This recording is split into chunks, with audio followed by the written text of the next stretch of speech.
I'm 66 years old. I'm too old to be in the streets. Too old. I had a house and they sold the house on, and then next thing I knew, I got a 30-day eviction to move. 3 years, and never once was I late on the rent. Never once. And I really didn't expect an eviction. I go to the library almost every day and check on Craigslist to look for rooms or rentals or whatever without being able to charge my chair and getting a little food to keep me healthy. I would be in trouble, big time. I wouldn't survive. I wouldn't survive. And that's why I told my sister, I talked to her a few days ago and I told her, I said, Jackie, I am not gonna survive. I'm not gonna make it. And she goes, yeah, I know, Kathy, you won't make it. So she's gonna try and help me, and I'm sorry I'm getting weepy.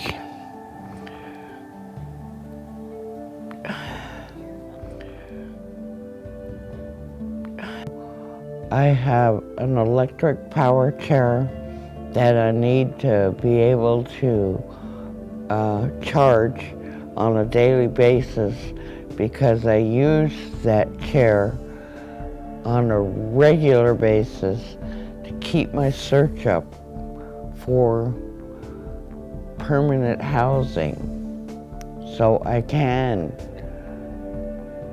get myself off the streets and help myself.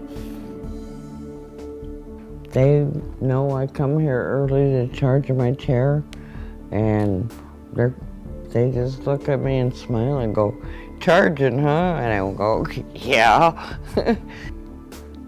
I think your volunteers are awesome. They don't disrespect anybody in any way, shape, or form, and they're more than willing to help the best they can, you know, and they do an awesome job. They really do an awesome job here, you know. I can't respect them enough for volunteering like they do, you know. I mean, not many people would do that. Every day, people who are in need of food, like Kathy, come to the community kitchen. People who are going through hard times, whether they find themselves without a home, a job, without enough money to make ends meet, or without family for support.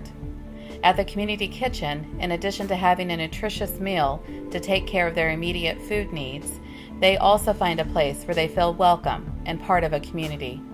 Many times they work alongside our volunteers, wanting to give back in some way, each one having their own story as to what brought them to the community kitchen. Glenda never expected she would be coming to the community kitchen. I went into the Army pretty much right after high school. I got out and I went to school to be a medical technologist. And so then I got a job for 15 years as medical technologist. I moved here in 2012. I was living with somebody and he did not have a job. And so that's how we really ended up in the car. It's because he didn't have a job. I couldn't afford things myself and take care of him and my son. Tell us about your son. He is in 6th grade. He's 11 years old.